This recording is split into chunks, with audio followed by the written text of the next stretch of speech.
Last night, we brought you a look at the brutal civil war ravaging South Sudan and the lives it has scarred. Tonight, another calamity afflicting South Sudan, a famine caused by drought and by man.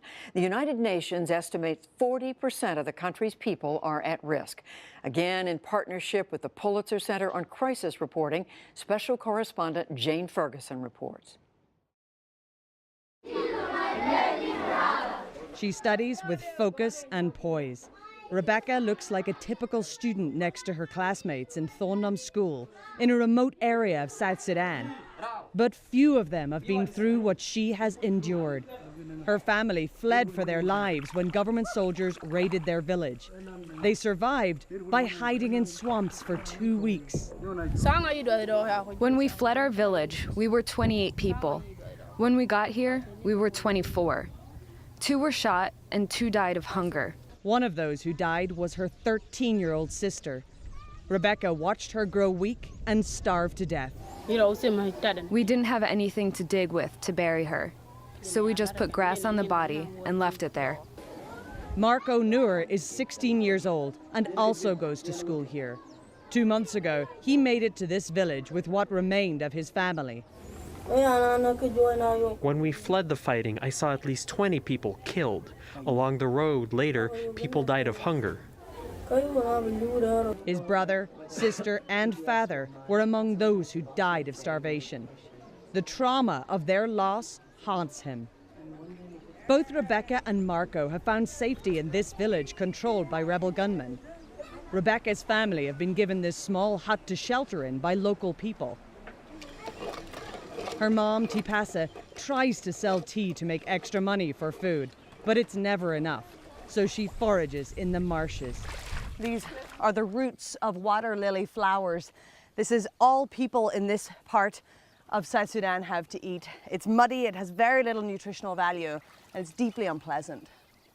This is what they ate when they were hiding in the bush too, and how countless numbers of people in South Sudan are trying to survive, on the run from government troops targeting them because of their tribe. A split between President Salva Kiir and his Vice President Riek Machar in 2013 tore apart the country, sparking a civil war. Both sides have been accused of war crimes. Most recently, government soldiers have been attacking communities of tribes seen as supportive of Machar's rebel fighters, killing civilians and forcing large groups of people to flee. They run into these massive swamps. It is a good hiding place from soldiers hunting them, but there is nothing to eat here, so famine has come to both Marco and Rebecca's homes. This is a cruel, man-made disaster. There is food in South Sudan, but many have had to leave it behind when they flee. Food is being dropped by aid agencies to the most desperate.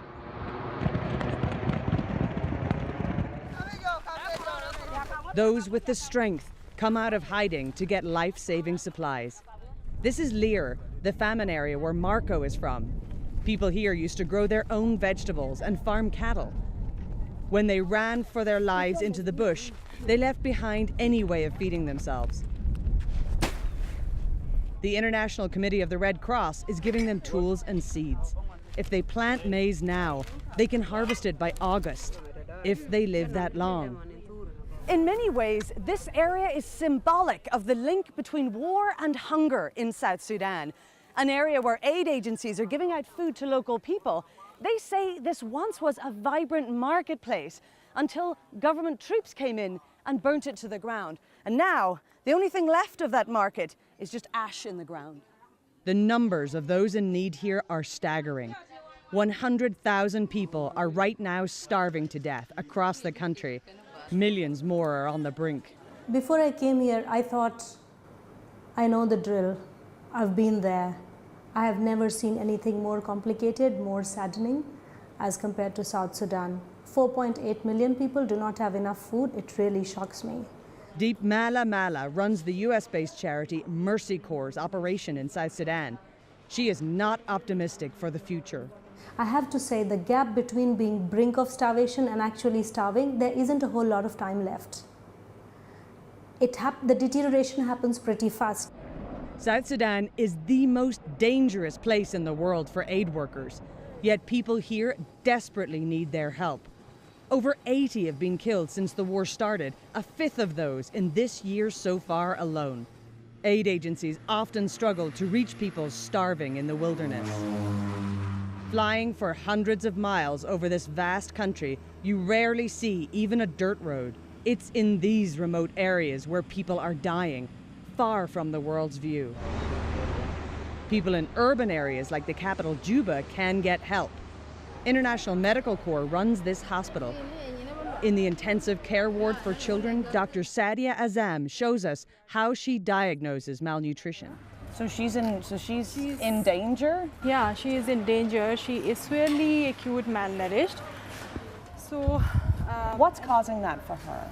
you know, the children are like this, that the bodies are very fragile, they are very weak.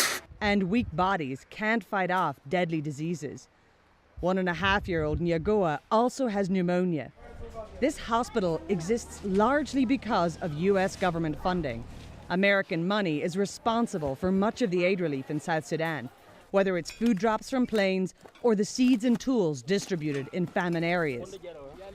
Cuts to foreign aid proposed by the Trump administration could mean less money makes it here, and charities are nervous. Jason Straziuso is the regional spokesperson for the International Committee of the Red Cross. The United States is the largest single supporter of the ICRC, a substantial part of our budget.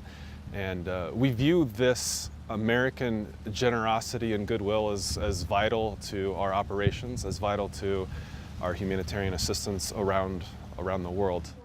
Rebecca escaped the horrors of widespread killings only to face starvation in the wilderness. Famine will continue to stalk families like hers in this country for as long as people cannot peacefully farm their cattle and grow food at home. And the war that drives hunger here is far from over. For the PBS NewsHour, I'm Jane Ferguson in Unity State, South Sudan. In her final report tomorrow, Jane brings us the stories of women in South Sudan who have survived rape used as a weapon of war.